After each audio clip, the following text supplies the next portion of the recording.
All right, here we are again. Handout 9, recording 5.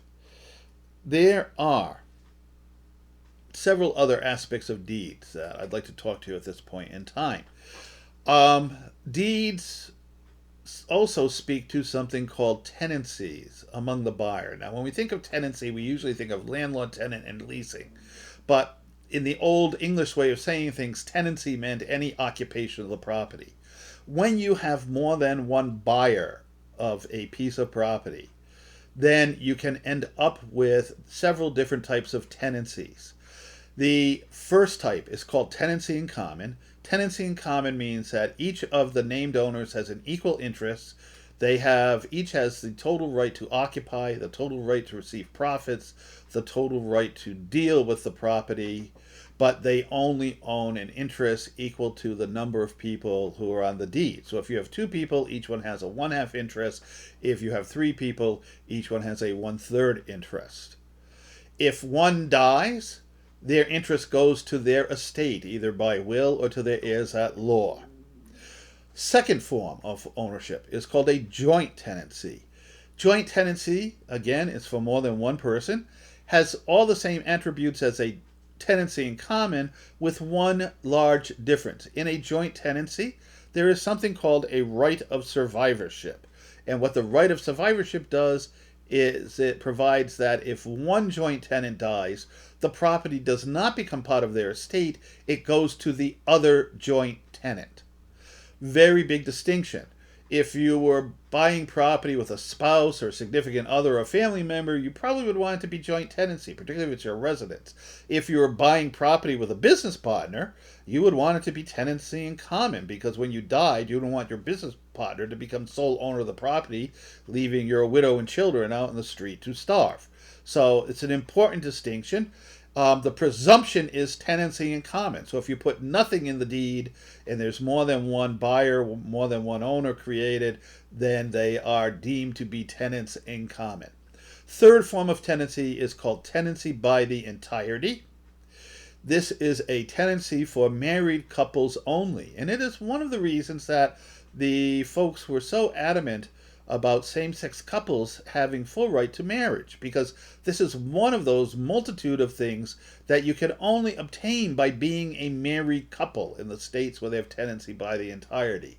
In a tenancy in common or a joint tenancy situation, one of the tenants can sell or transfer their interest, or even worse, if they get sued, their interest can be tied up and a sale can be forced where the other tenant, joint tenant, or other tenant in common, if they want to keep the property, would have to buy out or pay off the lien of the other person. Or you could end up, if your co-tenant sold their interest, you could end up with somebody you don't want or don't like as a co-owner of the property with you. A tenancy by the entirety, and this was created particularly to protect women in the days when women had few rights and could not control what their husbands were doing, and the law deemed their husbands to be owners of the property and have the right to convey it even if the wife's name was on it.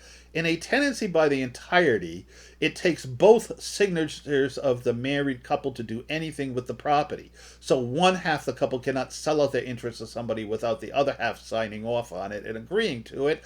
And more importantly, if one half of the couple is sued, their interest in the tenancy by the entirety cannot be attached. There cannot be a forced sale or judicial taking of that interest as long as the other spouse is alive and chooses to keep that property. And this is very important because tenancies by the entirety, they do not have to apply just to your residence. A husband and wife entering into buying a piece of commercial property could also hold it as tenants by the entirety. And very critical in our litigious society, meaning a lawsuit happy society, if one spouse gets sued for something that happened in their employment or when they were driving or whatever, the other spouse's rights in the property are preserved and can never be taken, and there can never be a forced sale of the property unless the other spouse agrees to it. Some of the other documents that we're going to encounter, and we'll talk a little bit more about these when we get to the part of the course on financing, which is in Handout 11, but there is a document called a mortgage. Now, One of the things that happens when a buyer of property needs to go to a bank to borrow money, in colloquial language, we say all the time, and even as a lawyer, I tend to say it. I hear the bank say, "Oh, I'm going to the bank to get a mortgage." You do not get a mortgage. You give a mortgage to the bank. What you get from the bank is a loan. So the actual dynamics of the transaction are this: seller is willing to give you a deed to the property. The only way you can come up with the money to pay for that deed is to borrow money from your bank. So what happens in a real estate transaction is the seller has a deed waiting to give it to the buyer as soon as the buyer says, "Yes, I have the money ready." The buyer has gone to their bank, signs a promissory note, which is the agreement, the loan agreement between the bank and the borrower, saying, "All right, we're going to give you X amount of money to buy this property."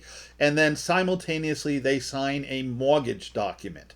What the mortgage does is, the minute the seller gives a deed to the buyer, the mortgage that the buyer has now signed for the bank gives the bank rights in that property. The primary right being the right to foreclose. Foreclosure means that if you fail to pay the loan according to the terms set up in the promissory note, the bank can, without your permission, without your signature, after giving you notice required by law, they can sell the property to get their money back. So the property has become security, has become collateral for the bank to make sure that you are going to repay them. Right. This is the way 99% of residential real estate transactions are structured, and even most commercial transactions are structured this way, because again, very few people have the money in their pocket, or if they have it, they don't want to dish it all out to buy the property, end up borrowing money from the bank. So if you were to sit at a closing table, there's basically three important pieces of paper being passed around the table. First one is the deed from the seller to the buyer, creating the rights in the buyer. Then the buyer signs a mortgage, giving the bank rights to the property. The buyer also signs a promissory note, in exchange for which the bank gives the buyer the money to give to the seller to buy the property. We'll talk a little bit more about this when we get to, as I said, Handout 11, we start talking about financing. Some of the things that down at the bottom of Handout 9 on the second page are statutes. All right. There is this Rhode Island statute defining Rhode Island's version of the statute of frauds in 3411.1. 3411.12 sets out actual forms and language to be used to create different forms of deeds, mortgages, discharges. Whether you have a quitclaim or warranty deed and what it means is set out in this statute. What a joint tenant or a tenant in common are set out, or a tenant by the entirety is set out in the statutes. In terms of mortgages, certain parts of the mortgage are statutory condition and the power of sale. Two very important clauses are again defined by statute. Statutory condition tells the borrower that they have to do things like keep insurance on the property, keep the taxes, the water bill, sewer bill paid, keep the property in good repair. Power of sale is the part of the mortgage, the language that would allow the bank to foreclose if the borrower didn't pay. All of these documents, except the promissory note, the deeds and mortgages, must all be notarized in order to be placed in the record books. A notary is a public person who has been officially appointed by the state to acknowledge documents, which means they check out the signatures and make sure the signatures are valid and make a statement as to that and put their signature and seal at the bottom of the document, and also to take oaths. So if you are swearing something under oath in front of a notary, you're basically signing a document under the pains and penalties of perjury, and the notary is there to, again, witness to the fact that you did that by signing the document and putting their seal on it. Rhode Island's Title 34, Chapter 13 controls how documents are recorded, what ends up in the land evidence records and what cannot, and what form the documents have to be in to get there. Just a word to the wise, recording in Rhode Island is fairly simple, and the clerks usually take a position that they're not in control. They'll let you record whatever you want to record. In Massachusetts, the statutes are stricter.